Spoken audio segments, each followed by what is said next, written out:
For years, Senegal's political narrative has been defined by hope for reform, for youth empowerment, for a new beginning after decades of dominance by entrenched political elites.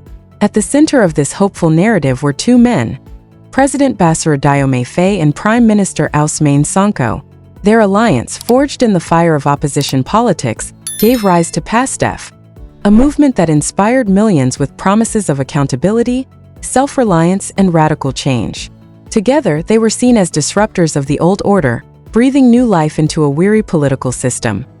Today, that vision is in danger of crumbling. On July 10, 2025, Prime Minister Ousmane Sonko took the stage during PASTEF's anniversary celebrations, and the words he delivered sent shockwaves throughout Senegal and beyond.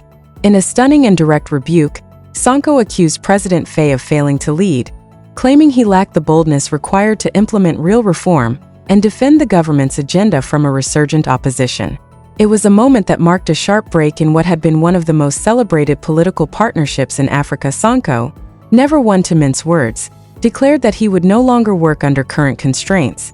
He demanded either full executive authority to implement the reform vision they had promised, or the freedom to govern independently of presidential interference. It was not just a demand, it was an ultimatum. It signaled the beginning of a political crossroads for Senegal. The timing of this confrontation could not have been more symbolic.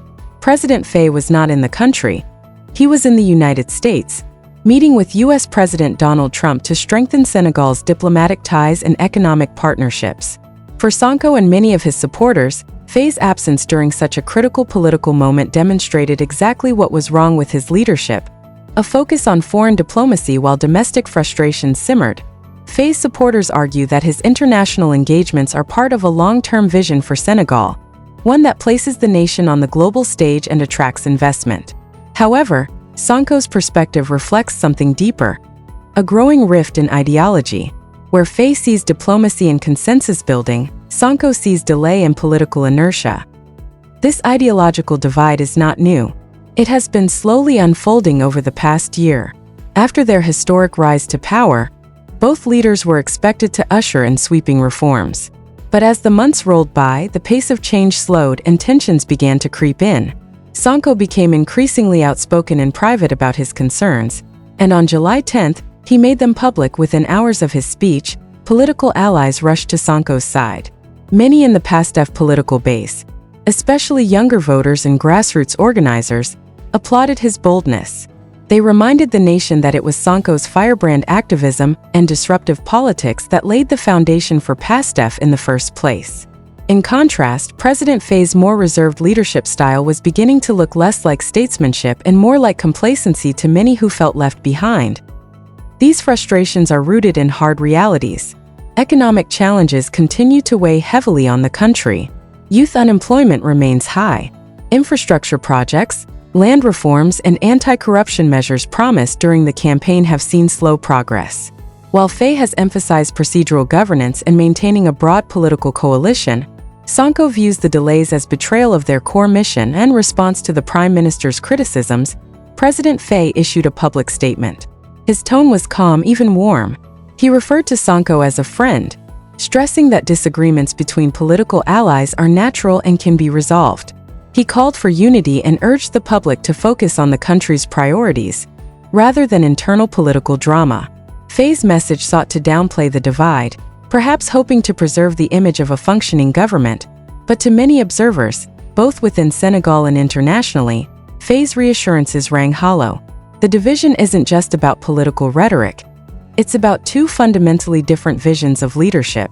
One emphasizes patience, negotiation, and steady engagement with global partners.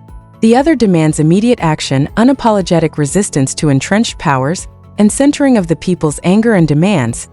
Political analysts have called the rift between Faye and Sonko a political earthquake, one that may reshape Senegal's entire future. The heart of the fallout is the role of PASTEF itself.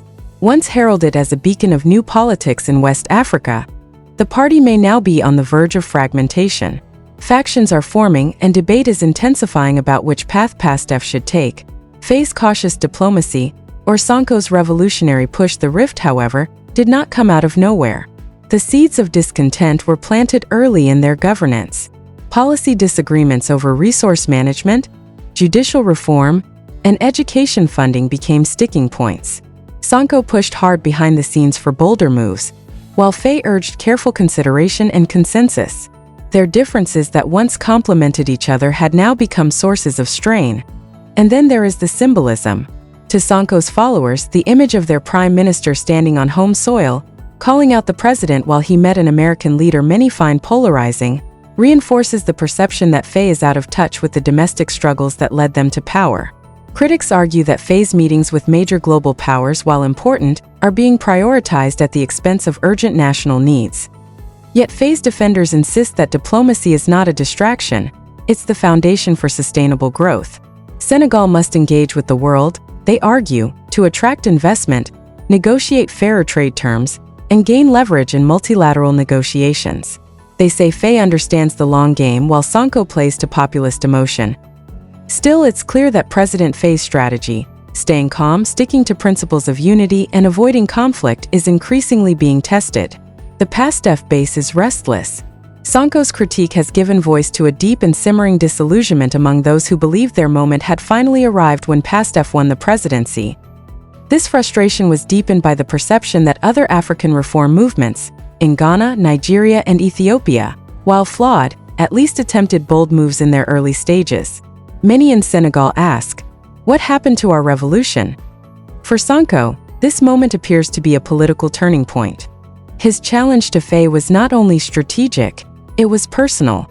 He is now unmistakably posturing for a greater share of power, or possibly a future presidential run. His cry for autonomy or full authority signals that he is no longer content with being second in command. And yet, this also raises questions about Sonko's long-term intentions. Some see his move as one that could fracture the very movement he helped build. Others believe it is precisely this confrontation that could finally push Senegal's leadership toward accountability and action. The people are watching, so are international observers. Investors, donors, diplomatic missions, all are recalibrating their expectations of what Senegal's political landscape will look like in the months to come. So, where do we go from here? Can Faye and Sonko reconcile for the good of their country? Or is the ideological divide now too vast to bridge? Will PASTEF remain one party, or will it split into rival factions defined by radically opposing approaches to governance? And most importantly, can Senegal weather this internal political crisis without losing sight of its reform goals? More than just a political story or a leadership spat, this moment is a test of Senegal's democracy.